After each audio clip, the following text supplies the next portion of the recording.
It's begin to look like Christmas everywhere we go.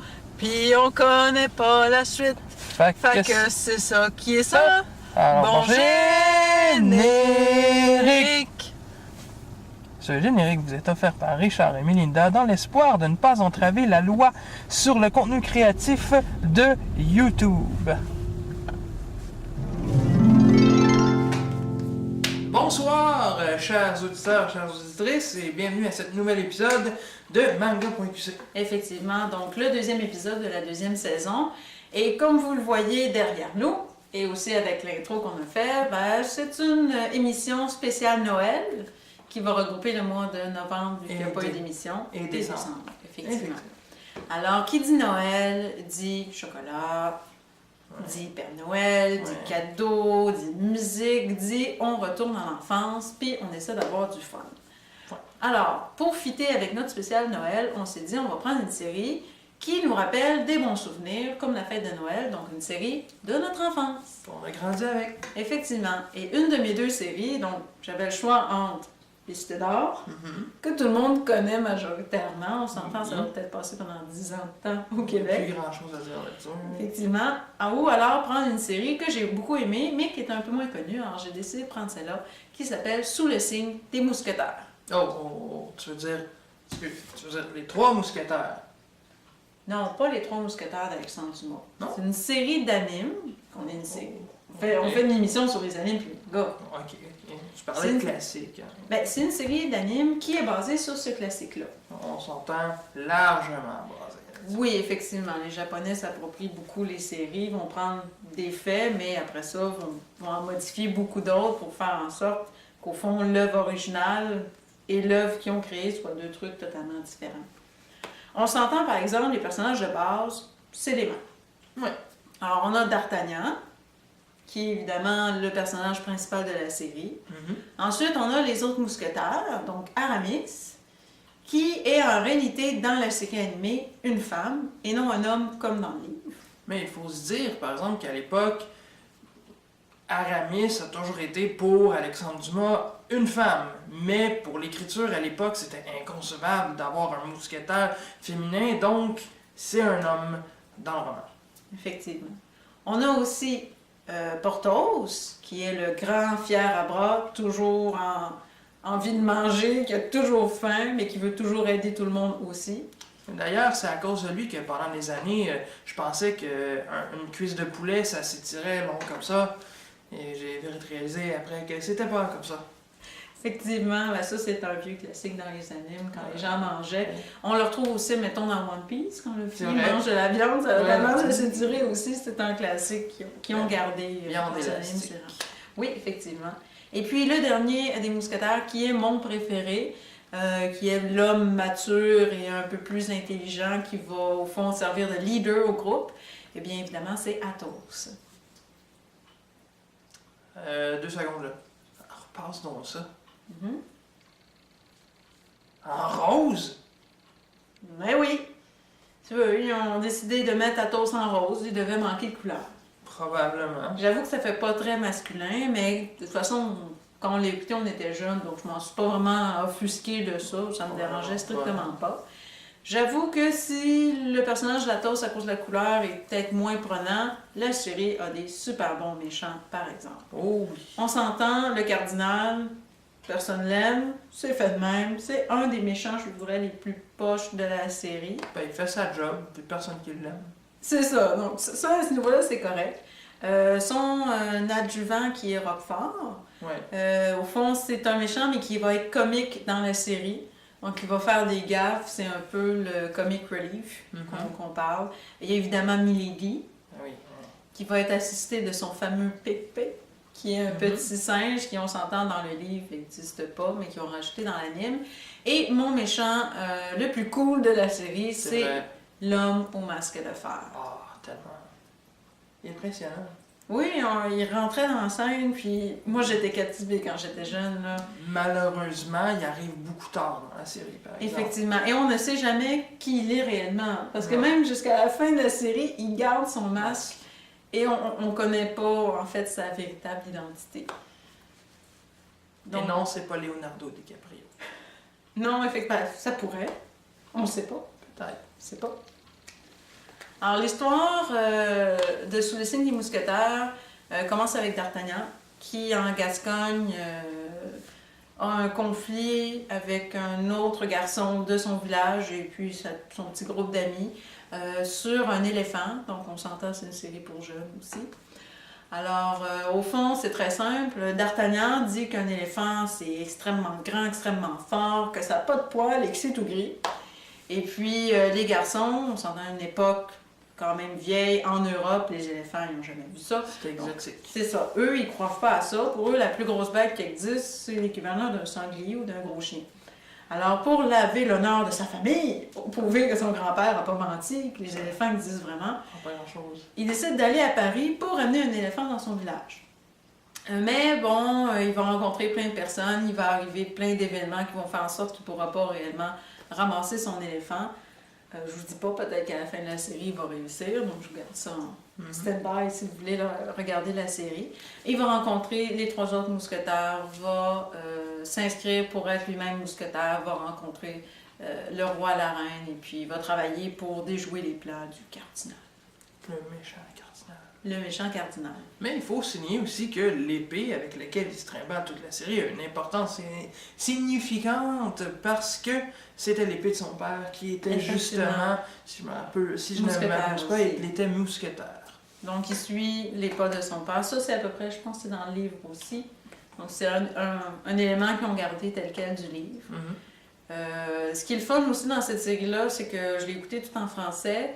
Puis la majorité du temps, lorsque c'est doublé en français, ben, j'aime pas ça. Mais bon, on dirait que les vieilles séries, les doubleurs étaient mieux, ou je m'en rendais pas compte, j'étais jeune, donc ça a mieux passé. Et puis là, je suis nostalgique, j'aime la version originale. Le coffret DVD, malheureusement, ne se trouve pas au Québec. Il a fallu que je le commande de France, mais il est extrêmement beau. En fait, c'est 4 coffrets DVD qui font toute la série. Et puis chaque coffret a son mousquetaire. Donc le premier, si tu veux le montrer à la caméra, le premier c'est D'Artagnan, donc en bleu. Et on peut regarder aussi d'autres personnages de la série en arrière. Oui, effectivement, Hortense avec Petit Jean, qui est le seul personnage qui m'énervait vraiment de la série. Malheureusement, il est assez présent, en fait, mais c'est pas grave, la série est très bonne pareil. Rocinante, comment ça s'appelle, par exemple? Oui, Rocinante. Eh mon Dieu, t'es bon de te rappeler du nom du cheval. Je voyais l'image, puis je m'en rappelais pas. Deuxième coffret, c'est bien mon personnage préféré qui est Athos. Et puis pour le coffret, ils ont mis moins de rose et plus de rouge. C'est déjà mieux, à part les collants. Les collants sont roses et le restant est comme un bourgogne. Ben, rouge vin et le chapeau est rose. Donc c'est comme moins pire. Dans la série, il était plus rose. Et ici, on peut voir la reine et le duc de Buckingham. Dans la série. Oui, ben c'était des Français, donc on parlait avec... D'ailleurs, c'est un des seuls 2 personnages qui parlent avec un faux accent anglais dans la série. L'autre étant Milady. On a le 3e coffret qui est sur Porthos, donc la couleur de Porthos étant le vert. On a mis le coffret vert et on a le masque de fer en arrière. Oui, et on a le roi, c'était Louis XV. Louis XV ou XIV? 14, Louis XIV. Louis XIV. Ouais, voilà. Et le dernier, Aramis. Personnage préféré. Voilà, toute sa splendeur. Et en arrière, on a justement le cardinal et Milady ici. C'est des très très beaux coffrets. D'ailleurs, il faudrait que je me les procure.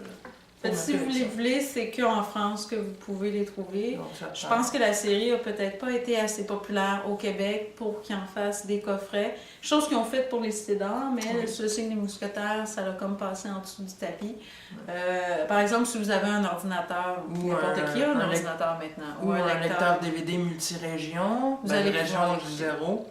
Vous allez pouvoir les écouter. Sans problème, effectivement. Et ça vaut la peine, parce que c'est quand même vraiment une bonne série. À revisiter si vous la connaissez. Ou même si vous la connaissez pas, allez-y.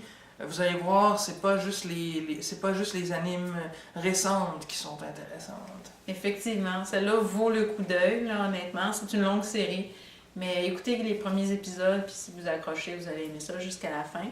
Et un fait à mentionner qui est bien important, l'acteur, ou plutôt le doubleur, vu que c'est un anime, le doubleur qui a fait la voix de D'Artagnan, donc le personnage principal, dans la version française, évidemment, va être à Gatineau à la fin du mois de janvier pour la convention d'anime qui s'appelle G-Anime.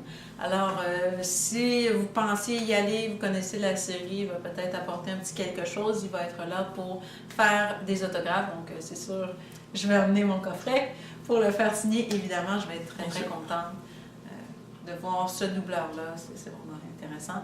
Et puis, si vous ne connaissez pas G-Anime, ils ont un site internet que je mets l'adresse en dessous. Vous pouvez la voir ici. Je vous invite à aller sur leur site.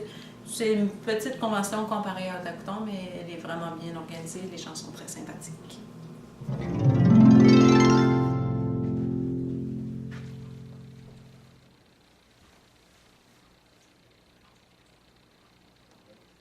Richard, tu serais pas où sont rendues mes figurines de roi mage puis de berger de ma crèche? Non, je reste pas ici, moi. Ah, méchant berger, tu ne kidnapperas plus Jésus. Ah, piou, piou, piou, piou.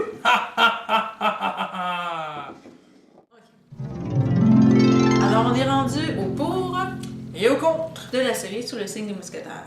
Alors, comme c'est une de mes séries préférées, c'est sûr que je vais faire les pour. Ben, moi, je vais faire les comptes dans ce cas-là. C'est correct. Alors, je commence. Le premier point positif de la série, c'est qu'il y a énormément d'action et que les personnages sont très développés. Ouais, mais Athos, il est en rose. Viens-en. Pas pire, le rose. Rose. Ça peut être en mauve. Ouais. Un autre point positif, c'est que dans la série, ils vont mettre des lieux réels français et aussi des événements qui se sont réellement passés. Ouais, mais l'histoire est tellement simpliste. Une histoire pour enfants. Ouais.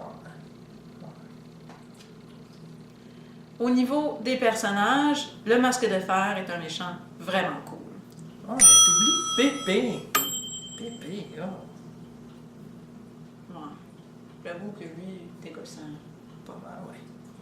Mais, par exemple, ils ont osé faire Artemis une fille. Ça, c'est cool. Oh, mais ils ont osé, par exemple, pas mettre de fanservice. C'est le fun, justement, pas de fanservice. Il y en a trop ces temps-ci. C'est un plus qu'il n'y en ait pas. Ouais, t'as raison. Fait que ce point-là, hein? Ah ouais, ici. Oh, mais il y a des faux accents anglais. Bon. Ah non, non, non. T'as perdu. Oh. Fatality. Ok. Bon. Mauvais perdant.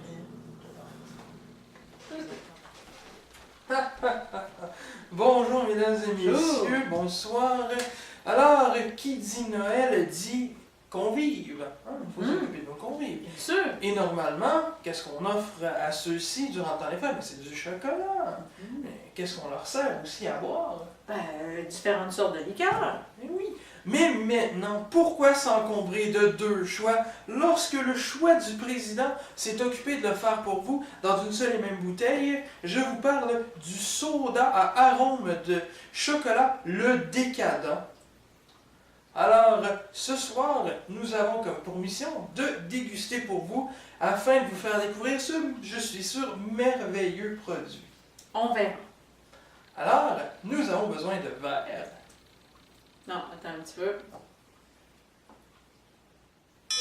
Alors voilà, nous avons les verres. Et maintenant, nous allons servir. On entend, il y a encore du gaz dedans. C'est bon ça? Alors... Oh, ça sent bon. Ça sent le chocolat, mais je vous dirais le chocolat chimique. Alors, moi, je suis pas sûre. On va faire la dégustation. On va se faire un petit fond. Alors voilà. Ouais. Placement de produit. Alors, nous allons déguster. Voilà.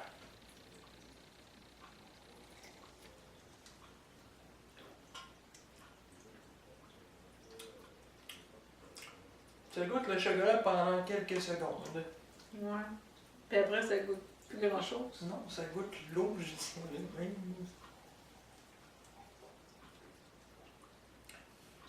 Moi, je trouve que ça goûte un peu le caramel. Ouais, hein? On dirait une saveur de chocolat au nougat. Mm-hmm. Mais ça sent beaucoup, mais ça... coûte pas grand-chose. Non. C'est pas mauvais, mais Non. le mieux, je pense que c'est encore d'acheter les deux séparément. Donc, de la liqueur et du chocolat. Donc, si on lit en arrière de la bouteille, il est écrit un soda inspiré par la saveur de nos brisures de chocolat, mi-sucré, le décadent, choix du président, à savourer dans un flotteur à la crème glacée ou dans un cocktail. Bon, c'est peut-être là que ça risque d'avoir plus de saveur. Peut-être avec du rhum, j'avoue. Ça pourrait être. Ben voilà, vous avez une idée. Un décadent rhum.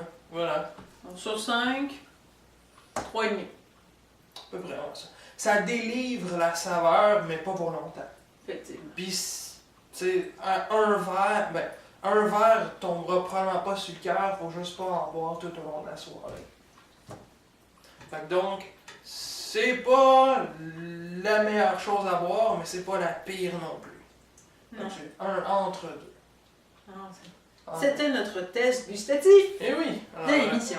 joyeux Noël et bon choix du président.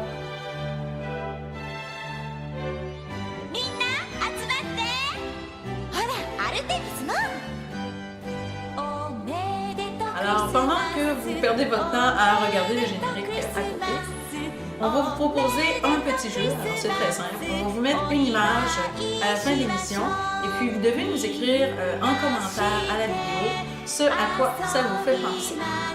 Alors, vous êtes donc si en voyant ceci, vous pensez à... Sur ce, joyeux Noël! Et bonne année! Oui, et bonne année! On se retrouve en 2014. Bye! Bye!